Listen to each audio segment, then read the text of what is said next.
नमस्कार विद्यार्थियों, स्वागत है आप सभी का गौतम आईएएस एकेडमी के यूट्यूब प्लेटफॉर्म पर। मेरा नाम है शैलेंद्र मिश्रा और हमने अपनी सिविल सर्विसेज की तैयारी के दौरान एमपीपीएससी के 5 बार मेंस और 2 बार इंटरव्यू दिया है। विगत 5 वर्षों से हम सिविल सर्विसेज की तैयारी करवा रहे हैं और हम अपना अनुभव साझा करते हुए आपके समक्ष एमपीपीएससी मेंस का एक नया प्रोग्राम लेके आए हैं। मैंने पाया है कि इकोनॉमी सब्जेक्ट अभ्यर्थियों के लिए कठिन सा प्रतीत होता है। इसे सरल और रोचक तरीके से आपको समझाने का हमारा पूरा प्रयास रहेगा।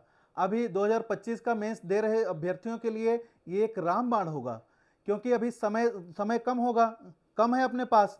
और हम इस सेशन में ये भी डिस्कस करेंगे कि आपके लिए एक सही रणनीति कैसी होनी चाहिए। ठीक है, किन टॉपिक्स पर हमें ज़्यादा फोकस करना है, कैसे हमें शॉर्ट नोट बनाने हैं और किस तरह से हमें अपनी तैयारी को एक अंतिम प्रारूप देना है। तो आज हम लोग डिस्कस करेंगे कि एमपीपीएससी मेंस में इकोनॉमिक सब्जेक्ट का सिलेबस कैसा है ना। चलिए, तो जैसा कि आपको पता है कि पेपर 3 में पार्ट ए में हमें 5 यूनिट में इकोनॉमी सब्जेक्ट दिया है। ठीक है, जिसमें चलिए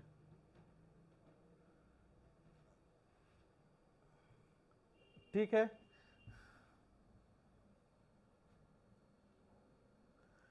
देखिए पहले यूनिट की बात करें तो पहले यूनिट में भारतीय अर्थव्यवस्था के बारे में दिया है कि भारतीय अर्थव्यवस्था के मौलिक पहलू। ठीक है, पहले दो यूनिट की बात करें तो इंडियन इकोनॉमी की बात की गई है। Last third and fourth unit में मध्य प्रदेश की अर्थव्यवस्था के बारे में बताया गया है और 5वें यूनिट में स्टैटिस्टिक्स के बारे में बताया, मीन्स कि मैथमेटिकल इकोनॉमिक्स के बारे में बताया गया है कि इकोनॉमिक्स में किस तरह से स्टैटिस्टिक्स का यूज होता है। बेसिक चीजें दी गई हैं। ठीक है, तो इसमें हम लोग पहले यूनिट की बात करें तो पहले यूनिट में देखिए भारतीय अर्थव्यवस्था की प्रमुख विशेषताएं दी गई हैं। इसमें हम लोग देखेंगे कि इंडियन इकोनॉमी के देखिए salient features of Indian economy. इसमें हम लोग देखेंगे कि भारतीय अर्थव्यवस्था की विशेषताएं कौन कौन सी है। जैसे कि भारतीय अर्थव्यवस्था की कुछ विशेषताओं के बारे में हम लोग देखें, जैसे कि भारतीय अर्थव्यवस्था मिश्रित अर्थव्यवस्था है। ठीक है, खुली अर्थव्यवस्था है।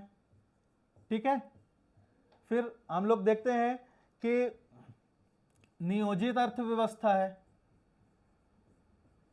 ठीक है, मिक्स्ड इकोनॉमी है, ओपन इकोनॉमी है, प्लान्ड इकोनॉमी है। ठीक है, हम लोग ये भी देखेंगे भारतीय अर्थव्यवस्था की प्रमुख विशेषताओं में कि हमारे देश की जीडीपी ग्रोथ अन्य देशों की तुलना में किस तरह से है, कंपैरेटिव स्टडी करेंगे। फिर हम लोग भारतीय अर्थव्यवस्था विशेषताओं में ये भी देखेंगे कि कुछ परंपरागत विशेषताएं हैं और कुछ नवीन विशेषताएं हैं। भारतीय अर्थव्यवस्था की नवीन प्रवृत्तियां देखेंगे, उनमें कौन कौन सी चुनौतियां होती हैं। ये सारी चीजें हम लोग देखेंगे इसमें। चलिए, फिर आगे हम बात करें कि विकसित भारत @ 2047। तो इसमें हम लोग एक पहले फ्लो चार्ट डायग्राम बनाएंगे कि हमें इसमें कौन कौन से टॉपिक को कवर करने हैं और फिर ये देखेंगे कि विकसित भारत के लिए जो कि नीति आयोग द्वारा विजन डॉक्यूमेंट है ये। ठीक है, नीति आयोग का एक ये विजन डॉक्यूमेंट है।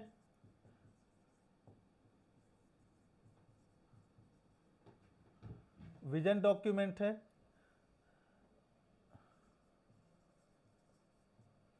और इसमें ये बताया गया है कि किस तरह से हमारे देश को 2047 तक विकसित अर्थव्यवस्था वाला बनाना है। ठीक है, क्यों 2047 से क्यों हम लोगों ने चुना है, तो ऐसा इसलिए क्योंकि 1947 से 2047 मीन्स 100 वर्ष के बाद, जहां देश आज़ादी के समय लीस्ट डेवलपिंग था, अंडर डेवलपिंग था, मीन्स अल्प विकसित देश था, वहीं 100 साल बाद भारत को विकसित देश की श्रेणी में लाना है। ठीक है, तो ये विकसित भारत की बात करेंगे। फिर कृषि, उद्योग और सेवा क्षेत्र का क्षेत्रीय योगदान, sectoral contribution of agriculture, industry and service sector. इसमें हम देखेंगे कि इंडियन इकोनॉमी में किस तरह से एग्रीकल्चर का कंट्रीब्यूशन है, इंडस्ट्री का है और सर्विस सेक्टर से। तो अब चूंकि देखिए यहाँ सेक्टोरल कंट्रीब्यूशन है, तो अब सेक्टोरल कंट्रीब्यूशन में हम लोग देखेंगे कि इंडिया में, हमारे देश में किस तरह से अलग अलग क्षेत्र वाइज, ठीक है, अलग अलग क्षेत्रों में एग्रीकल्चर का क्या कंट्रीब्यूशन है, इंडस्ट्री का क्या कंट्रीब्यूशन है और सर्विस सेक्टर का क्या क्या कंट्रीब्यूशन है, ये देखेंगे। फिर ये देखेंगे कि राष्ट्रीय आय की विभिन्न अवधारणाएं, नेशनल इनकम के डिफरेंट कॉन्सेप्ट्स देखेंगे कि भारतीय अर्थव्यवस्था में राष्ट्रीय आय की कौन कौन सी अवधारणाएं हैं, ठीक है। फिर हम लोग देखेंगे मेजर क्रॉप्स, एग्रीकल्चर में ही मेजर क्रॉप्स देखेंगे, क्रॉपिंग पैटर्न देखेंगे, जैसे भारत कुछ फसलों में दूसरा सब सर्वाधिक उत्पादक राष्ट्र है। क्रॉपिंग पैटर्न देखेंगे, कितने टाइप के क्रॉपिंग पैटर्न होते हैं, ठीक है। जैसे कि एक होता है आपका मल्टी क्रॉपिंग होता है, एक मोनोक्रॉपिंग होता है, तो ये चीज़ें देखेंगे। फिर देखेंगे एग्रीकल्चर में कौन कौन से चैलेंजेस हैं, ठीक है, चुनौतियां कौन कौन सी, कि भारतीय कृषि में उत्पादन घट रहा है, ठीक है, किसान संकट और मौसम पर निर्भरता, ठीक है, decline productivity, farmer distress and weather dependency, तो इसके बारे में पढ़ेंगे। तो मतलब अब ये देखिए कि सेक्टोरल कंट्रीब्यूशन में अगर हम एग्रीकल्चर पढ़ेंगे तो वहीं पर उसमें मेजर क्रॉप्स पढ़ेंगे, क्रॉपिंग पैटर्न पढ़ेंगे, चैलेंजेस पढ़ेंगे, ठीक है, और गवर्नमेंट इनिशिएटिव्स पढ़ेंगे कि एग्रीकल्चर सेक्टर के लिए गवर्नमेंट ने कौन कौन से इनिशिएटिव शुरू किया है। जैसे कि पीएम किसान की बात करें, ठीक है, एनएमएसए एंड वेरियस स्कीम्स की बात करें, तो ये सारी चीज़ें हम लोग एग्रीकल्चर में पढ़ेंगे। एग्रीकल्चर में और क्या देखेंगे हम लोग कि कृषि मूल्य नीति, विपणन और वित्त, ठीक है, एग्रीकल्चर प्राइस पॉलिसी, ठीक है, marketing and finance. Agriculture price policy में हम देखेंगे कि हमारे देश में एग्रीकल्चर प्राइस को लेके कौन कौन सी पॉलिसीज बनी हैं, ठीक है, कौन इन पॉलिसीज को प्राइस को कंट्रोल करता है। फिर मार्केटिंग के लिए हम लोग देखेंगे कि ई नाम होता है ना, ई नाम के बारे में देखेंगे। फिर फाइनेंस देखेंगे कि एग्रीकल्चर सेक्टर में को फाइनेंस कौन करता है ना, इसमें हम नाबार्ड भी देखेंगे और फाइनेंस के लिए एक पूरा फ्लोचार्ट डायग्राम होता है, उसके बारे में हम लोग देखेंगे। फिर एग्री स्टार्टअप की बात करेंगे, agro processing for value addition, हम एग्री स्टार्टअप्स की बात करेंगे कि एग्री स्टार्टअप्स क्या होते हैं।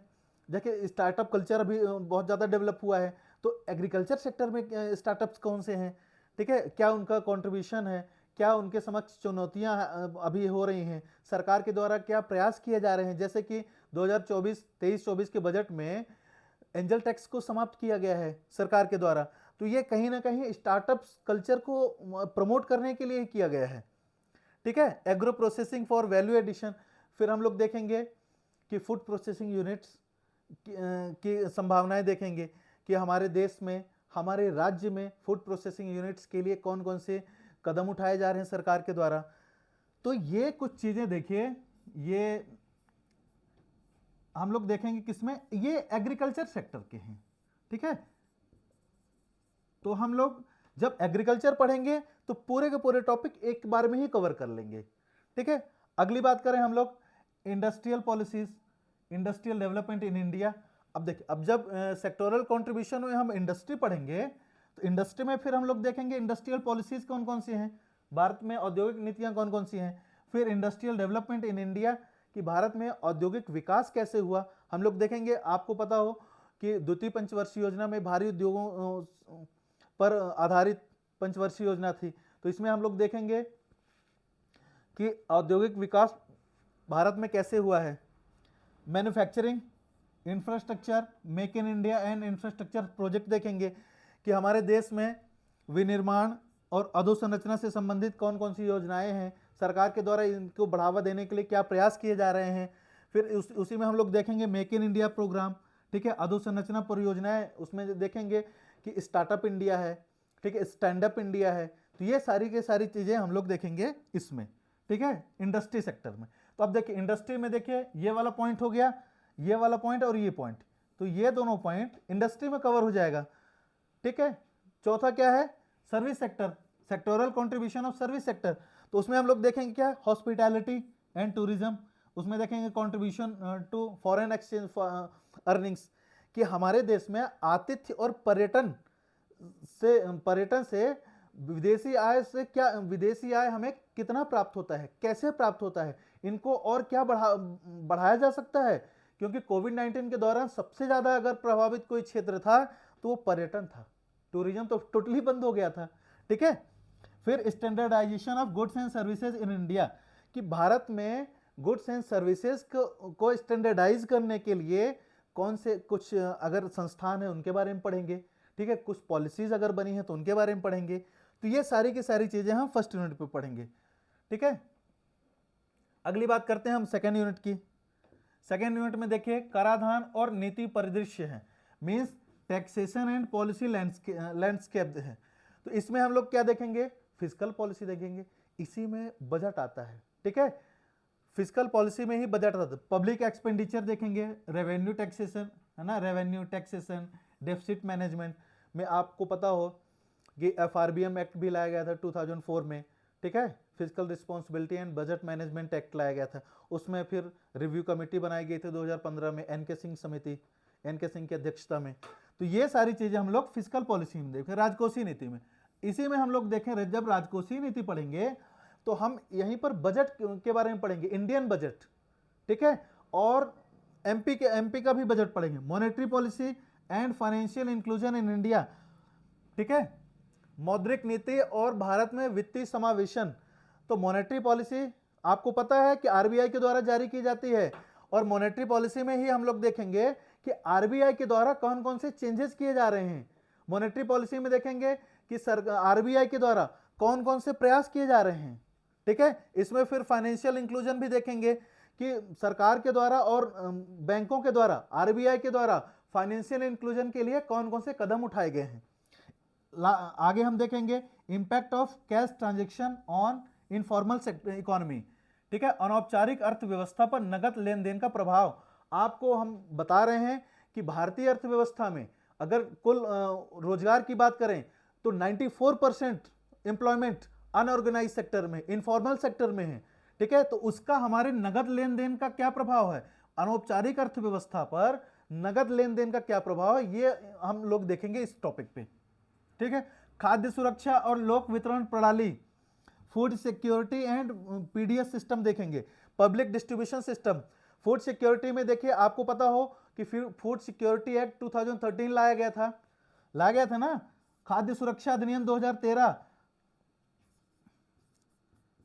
खाद्य सुरक्षा अधिनियम 2013, इसी के तहत तो देखिए गरीबों को ये लाया गया था। इसी के तहत देखिए गरीबों को मुफ्त में अनाज मिल रहा है ना, गरीब कल्याण योजना लाई गई है। फिर PDS सिस्टम में हम देखेंगे कि PDS सिस्टम में लीकेज क्यों है, बहुत ज़्यादा लोगों तक उतनी चीज़ें पहुंच नहीं पा रही हैं, लाभार्थियों को लाभ नहीं मिल पा रहा है। तो PDS सिस्टम के बारे में पढ़ेंगे। Poverty, unemployment and regional imbalance. हमारे देश में जैसा आपको पता है कि पॉवर्टी है बहुत ज़्यादा, अनएम्प्लॉयमेंट तो है ही। ठीक है, एंड रीजनल इम्बैलेंस, ये टॉपिक ऐसा है कि इससे एक क्वेश्चन जरूर आता है मेंस में, और वो भी 10 नंबर का आता है। Poverty, unemployment and regional imbalance. Regional imbalance में देखते हैं कि क्षेत्रीय असमानता किस तरह से, क्षेत्रीय असमानता क्यों बढ़ रही है, क्षेत्रीय असमानता को कम करने के लिए सरकार के द्वारा कौन से प्रयास किए जा रहे हैं, कुछ पॉलिसीज बनाई जा रहे हैं, तो वो सब हम इसमें देखेंगे। इंडिया फॉरेन ट्रेड के बारे में देखेंगे। ठीक है, बैलेंस ऑफ पेमेंट के बारे में देखेंगे कि इंडिया फॉरेन ट्रेड कैसा है, भारत का विदेशी दूसरे देशों के साथ व्यापार किस तरह से है। ठीक है, उसकी वैल्यू क्या है, कॉम्पोजिशन कैसा है और डायरेक्शन कैसा है। ठीक है, कि उसकी संरचना कैसी है और दिशा कैसी है। भारत के विदेशी व्यापार में हम लोग ये देखेंगे। फिर निर्यात प्रोत्साहन, आयात प्रतिस्थापन और विदेशी पूंजी हम लोग पढ़ें। तो निर्यात प्रोत्साहन के लिए हम देखेंगे कि निर्यात को प्रोत्साहित करने के लिए सरकार के द्वारा कौन से कदम उठाए जा रहे हैं। ठीक है, जैसे कि production linked incentive schemes start की जा रही हैं, तो ये सारी स्कीम्स के बारे में हम लोग देखेंगे। ठीक है, फिर हम देखेंगे कि आयात प्रतिस्थापन के क्या कुछ नकारात्मक प्रभाव हुआ है, आयात प्रतिस्थापन क्या होता है, उसकी क्या विशेषताएं होती हैं, कौन से उससे लाभ हुए हैं, कौन से उसके नकारात्मक प्रभाव पड़े हैं, सरकार के द्वारा क्या प्रयास किए जा रहे हैं। और फिर हम लोग देखेंगे विदेश व्यापार नीति 2023 के बारे में भी पढ़ेंगे।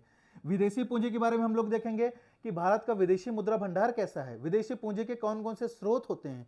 तो ये सारी चीजें हम लोग देखेंगे विदेशी पूंजी में, फॉरेन कैपिटल में देखेंगे। ठीक है, लास्ट में हम लोग देखेंगे अंतर्राष्ट्रीय वित्तीय संस्थानों की भूमिकाएं, कि भारतीय अर्थव्यवस्था में आईएमएफ, वर्ल्ड बैंक, एडीबी और डब्ल्यूटीओ, इनकी क्या भूमिका है हमारे अर्थ, देखिए इनके बारे में पढ़ना और भारतीय अर्थव्यवस्था के परिप्रेक्ष्य से पढ़ना दोनों अलग अलग चीजें हैं। हमें इस पे किस टॉपिक पर फोकस करना है? India and IMF, India and IMF means कि आईएमएफ का भारत के साथ कैसा संबंध है। ठीक है, आईएमएफ ने भारत को कितना लोन दिया है, किस क्षेत्र में दिया है, भारतीय अर्थव्यवस्था पर आईएमएफ का क्या कंट्रीब्यूशन है। उसी तरह से वर्ल्ड बैंक का भी देखेंगे, एडीबी के देखेंगे और डब्ल्यूटीओ को। क्योंकि आपको पता है कि विकसित और विकासशील देशों के मध्य डब्ल्यूटीओ में हमेशा से सब्सिडी को लेकर, एग्रीकल्चर सब्सिडी को लेकर हमेशा से एक विवाद बना हुआ रहता है।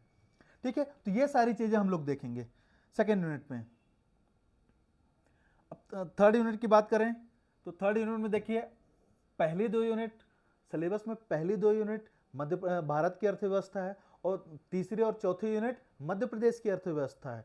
तो जो हम बेस तैयार करेंगे फर्स्ट एंड सेकेंड यूनिट में, उसी का यूटिलाइज करेंगे मध्य प्रदेश की अर्थव्यवस्था में। अब देखिए मध्य प्रदेश में राज्य घरेलू उत्पाद, प्रति व्यक्ति आय में वृद्धि, ये टॉपिक है और यही चीज हम लोग पढ़ चुके हैं किसमें, भारत की अर्थव्यवस्था में। फिर हम लोग देखेंगे कि आत्मनिर्भर मध्य प्रदेश, ठीक है, जैसे आत्मनिर्भर भारत है उसी तरह से आत्मनिर्भर मध्य प्रदेश की भी बात की जा रही है। ठीक है, ऐसा करने वाला मध्य प्रदेश भारत में पहला राज्य है। उसी तरह से हम लोग आपको एक हम काम देंगे आपको कि आत्मनिर्भर जबलपुर बनाने के लिए आप अपने सुझाव दीजिए।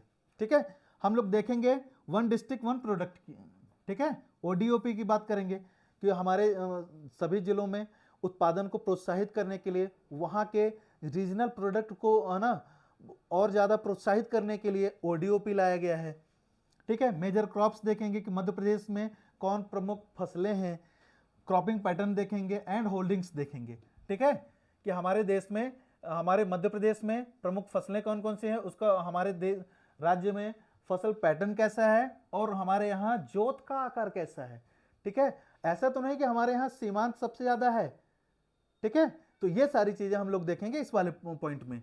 खाद्य सुरक्षा, वितरण प्रणाली और भंडारण, जैसा कि खाद्य सुरक्षा अधिनियम 2013 भारत के परिप्रेक्ष्य में पढ़ेंगे, तो उसी तरह से मध्य प्रदेश के लिए भी हम पढ़ेंगे। फिर मध्य प्रदेश में पीडीएस सिस्टम कैसा है, जैसे कि आपको पता हो कि टीपीडीएस, टारगेटेड पीडीएस की बात छत्तीसगढ़ ने शुरुआत की थी, उसी तरह से मध्य प्रदेश में क्या स्थिति है पीडीएस की, ये हम लोग देखेंगे। फिर भंडारण की क्या स्थिति है, ठीक है, हमारे यहाँ वेयर हाउसिंग कैसे है, क्योंकि हमारे राज्य में सबसे ज्यादा कृषि उत्पाद का नष्ट हो जाते हैं। क्यों? क्योंकि भंडारण की उचित व्यवस्था ना होने के कारण। ठीक है, सब्जियां उगाई तो जाती हैं लेकिन भंडारण उचित नहीं हो पाता, इस वजह से खराब हो जाती हैं। तो ये वाले इसमें हम पढ़ेंगे। उद्यानिकी, पशुधन, डेयरी व मत्स्य पालन पढ़ेंगे कि मध्य प्रदेश में उद्यानिकी में कौन कौन सी फसलें हैं, कौन कौन सी फसलों का उत्पादन कैसा है, ये सारी चीजें पढ़ेंगे। हॉर्टिकल्चर, लाइव स्टॉक में देखेंगे कि हमारे राज्य में दुग्ध उत्पादन की क्या स्थिति है। ठीक है, फिर हम लोग डेयरी एंड फिशरीज में देखेंगे। फिर देखिए इंडस्ट्रियल सेक्टर स्टेटस देखेंगे कि मध्य प्रदेश में औद्योगिक स्थिति कैसी है, मध्य प्रदेश के औद्योगिक क्षेत्र में क्या स्थिति है, अधोसंरचना का विकास कैसा है, क्या मध्य प्रदेश बीमारू राज्य से बाहर निकल पाया है कि नहीं निकल पाया है, इसके बारे में हम लोग देखेंगे। फिर हम लोग देखेंगे अगला पॉइंट, एमएसएमई और पारंपरिक उद्योगों का विकास और समर्थन। तो एमएसएमई के लिए मध्य प्रदेश सरकार के द्वारा कौन कौन से पहल की गई हैं, कौन कौन सी योजनाएं लाई गई हैं, ये हम लोग देखेंगे एमएसएमई में। पारंपरिक उद्योगों का विकास और समर्थन में भी हम लोग देखेंगे कि जो परंपरागत उद्योग हैं, लघु एवं कुटीर उद्योग हैं, तो मध्य प्रदेश उनके लिए क्या कदम उठा रहा है, उनके समक्ष कौन कौन सी चुनौतियां पैदा हो रही हैं। तो इन सभी चीजों को हम इसमें कवर करेंगे। मध्य प्रदेश में ग्रामीण एवं शहरी विकास देखेंगे कि मध्य प्रदेश में ग्रामीण विकास की कैसी संरचना है, शहरी विकास कैसा हुआ है, क्या शहरी विकास और ग्रामीण विकास में अंतर हुआ है, क्या ये क्षेत्रीय असमानता के एक प्रमुख कारण है, ये चीजें हम लोग देखेंगे इस वाले टॉपिक में। जनजातीय अर्थव्यवस्था के बारे में देखेंगे कि जनजातियों की कृषि पद्धति कैसी है। ठीक है, प्रमुख वन उपज देखेंगे, हस्तशिल्प देखेंगे एवं हाट बाजार देखेंगे कि मध्य प्रदेश में जो जनजाति बाहुल्य क्षेत्र हैं वहां पर हाट बाजार कोई महत्वपूर्ण अगर लगाया जाता है तो उसका क्या प्रभाव पड़ रहा है, अर्थव्यवस्था पर क्या प्रभाव पड़ रहा है। तो ये सारी चीजें हम लोग किस में देखेंगे, अर्थव्यवस्था के परिप्रेक्ष्य में देखेंगे।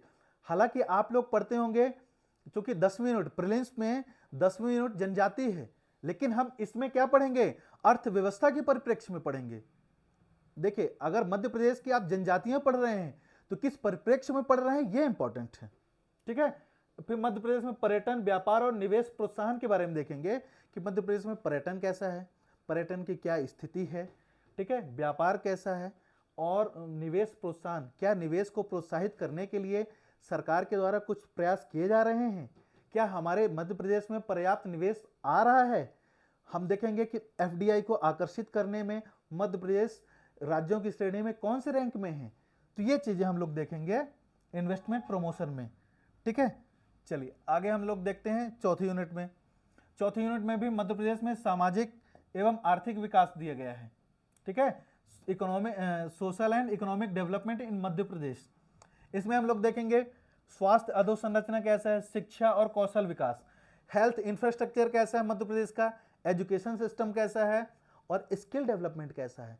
ये सारी चीजें हम इकोनॉमी के पर्सपेक्टिव से पढ़ेंगे कि हमारे यहाँ हेल्थ इंफ्रास्ट्रक्चर कैसा है, ठीक है, एजुकेशन कैसा है, एजुकेशन का इंडियन मध्य प्रदेश की इकोनॉमी पे क्या इम्पैक्ट पड़ा है, स्किल डेवलपमेंट का क्या इम्पैक्ट पड़ा है, क्या हमारे मध्य प्रदेश में रोजगार की स्थिति अच्छी है, अगर रोजगार पर्याप्त नहीं है तो उसका क्या कारण है, क्या प्रॉपर स्किल ना होना ही एकमात्र कारण है कि और भी कुछ कारण है।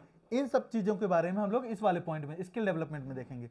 Policies for natural resources management, forest, water and minerals के बारे में देखेंगे कि प्राकृतिक संसाधन प्रबंधन के लिए नीतियां, वन, जल और खनिज, ठीक है। प्राकृतिक संसाधन कौन कौन से हैं, वन है, जल है और खनिज, इनके प्रबंधन के लिए क्या प्रयास किए जा रहे हैं। मेनली हमें मेंस में क्या देखना है कि सरकार के द्वारा क्या प्रयास किए जा रहे हैं, वर्तमान में क्या उनकी स्थिति है और हमें अपने कुछ सुझाव देने हैं, ठीक है। मेन तीन चीजें ही हमें पढ़ना रहता है मेंस में। फिर वित्तीय सामाजिक समावेशन एवं कल्याणकारी योजनाओं के बारे में हम लोग देखेंगे कि financial, social inclusion and welfare schemes. Welfare schemes में देखेंगे कि मध्य प्रदेश सरकार के द्वारा कल्याणकारी योजनाएं कौन कौन सी चालू की गई हैं, ठीक है। देखेंगे हम influence of demography of Madhya Pradesh, ठीक है, मध्य प्रदेश में जनसांख्यिकी का प्रभाव कि मध्य प्रदेश में जनसंख्या कितनी है, जनसंख्या के अनुपात में क्या रोजगार है, ठीक है। अगर इतनी जनसंख्या है तो उसको किस तरह से मैनेज किया जाए, क्या मध्य प्रदेश डेमोग्राफिक डिविडेंड का लाभ उठा पा रहा है, अगर नहीं उठा पा रहा है तो क्यों नहीं उठा पा रहा है, ये सारी चीजें देखेंगे, ठीक है। मानव संसाधन की उत्पादकता और रोजगार देखेंगे कि productivity of human resources and employment, human resources बन रहे हैं, ठीक है, लेकिन क्या वो प्रोडक्टिव है कि नहीं है हमारे राज्य में, ठीक है। शिक्षित बेरोजगारों की क्या स्थिति है, समझ रहे हैं ना, एम्प्लॉयमेंट की क्या स्थिति है, लोग क्या ग्रेजुएशन करने के बाद एम्प्लॉयड हो रहे हैं कि नहीं हो रहे हैं, इन सब के बारे में इसमें देखेंगे। आगे देखें मध्य प्रदेश में बौद्धिक संपदा अधिकारों की प्रगति, ठीक है। जब हम लोग WTO पढ़ते हैं तो WTO में हम लोग क्या देखते हैं, ट्रिप्स और ट्रिम्स की बात करते हैं, ठीक है। उसी ट्रिप्स में बौद्धिक संपदा अधिकार IPR आते हैं, ठीक है, intellectual property right. Intellectual property right में ही हम लोग देखते हैं कि मध्य प्रदेश में उनकी क्या प्रगति हुई है, ठीक है। फिर स्टेट रेवेन्यू, एक्सपेंडिचर, डेब्ट एंड फाइनेंशियल डिसिप्लिन, इसमें हम देखेंगे कि मध्य प्रदेश का बजट कैसा है, उसकी क्या संरचना है, क्या स्थिति है, हमारे राज्य में रेवेन्यू का क्या स्थिति है, रेवेन्यू डेफिसिट है तो कितना है, रेवेन्यू हमें कितना प्राप्त हुआ है, कितना एक्सपेंडिचर हुआ है, ठीक है, हम मध्य प्रदेश ने कितना डेब्ट लिया है, ठीक है, और फाइनेंशियल डिसिप्लिन कैसा है हमारे राज्य में। तो ये सारी चीजें हम लोग पढ़ेंगे राजकोषीय अनुशासन, तो ये पढ़ेंगे हम MP की परस्पेक्टिव से, ठीक है। लास्ट यूनिट 5वीं यूनिट सांख्यिकी, डेटा विश्लेषण और प्रायिकता, ठीक है, statistics, data analysis and probability. तो ये स्टैटिस्टिक्स क्यों पढ़ाया जाता है, आपने कभी सोचा है कि इकोनॉमी के सब्जेक्ट में मैथ्स क्या कर रही है, क्योंकि this is a part of statistical mathematics economics, ठीक है। स्टैटिस्टिक्स प्लस मैथमेटिकल इकोनॉमिक्स दोनों को कंबाइन कर दिया गया है, ठीक है। स्टैटिस्टिक्स एंड मैथमेटिक्स को कंबाइन करके देखिए डाटा कलेक्शन टेक्निक, कि हम अपने राज्य में, देश में किस तरह से आंकड़ों को एकत्रित करते हैं, आंकड़ों को एकत्रित करने की कौन कौन सी तकनीक हैं, उनका कैसे हम एनालाइज करेंगे, ठीक है। Mean, median, mode, calculation and interpretation देखेंगे, ठीक है, कि माध्य, माध्यिका और बहुलक की गणना कैसे करते हैं और उसके उनमें कौन कौन सी व्याख्याएं उनसे हम निकालते हैं, ठीक है। फिर हम लोग देखेंगे कि डाटा एनालिसिस के कौन कौन से प्रकार होते हैं, जैसे कि वर्णनात्मक बनाम अनुमानात्मक, है ना। इसमें हम लोग क्या देखेंगे कि डिस्क्रिप्टिव वर्सेस इन्फरेंशियल, ठीक है। तो देखिए पहले डाटा कलेक्शन करेंगे, डाटा कलेक्शन की कौन कौन सी टेक्निक होती है ये देखेंगे, फिर उसमें डाटा को कैसे हम एक सीक्वेंस में रखेंगे, मीन, मीडियन, मोड की बात करेंगे, फिर टाइप्स ऑफ डाटा एनालिसिस देखेंगे, डाटा एनालिसिस किस तरह से किया जाता है, फिर सैंपलिंग टेक्निक देखेंगे, डाटा प्रेजेंटेशन टेक्निक देखेंगे कि डाटा को किस तरह से प्रेजेंट कर सकते हैं, क्या table form, chart form and graphs के फॉर्म में डाटा को प्रेजेंट कर सकते हैं। लास्ट में हम लोग देखेंगे बेसिक कॉन्सेप्ट्स ऑफ प्रोबेबिलिटी, ठीक है। तो इस तरह से हम लोग पांचों यूनिट को कवर करेंगे और आपके लिए 2025 को मेंस को टारगेट करके बनाया गया है ये, ठीक है। तो हम लोग एक नए यात्रा की शुरुआत कर रहे हैं और इसमें हम लोग ये भी देखेंगे कि आपके लिए सही स्ट्रैटेजी कैसी होगी, ठीक है। तो अगले सेशन से हम लोग मेंस के फर्स्ट यूनिट के टॉपिक वाइज पढ़ेंगे, एक एक टॉपिक को पढ़ेंगे और किस तरह से हम मेंस में शॉर्ट नोट के द्वारा पढ़ाई करेंगे, क्योंकि आपको लास्ट में शॉर्ट नोट ही काम आने हैं। आप लॉन्ग, चाहे जितना आपके पास ज्ञान का भंडार हो, लेकिन वो ज्ञान का भंडार एग्जामिनेशन हॉल में काम नहीं आने वाला, काम आएगा शॉर्ट नोट। तो शॉर्ट नोट कैसे बनाएंगे, हम उसके एक एक टॉपिक का एक एक शॉर्ट नोट बना के आपको बताएंगे कि इसको कैसे मेमोराइज करते हैं एग्जामिनेशन हॉल में, आपको किस तरह से वो चीज़ें मेमोराइज हो जाएं, क्योंकि अगर एक छोटा सा पॉइंट याद आ जाए तो उसके अंदर तो आप लिख लेंगे, ठीक है। तो आप हमसे जुड़े रहें और सब्सक्राइब करें, फॉलो करें, ठीक है। तो हम थैंक यू।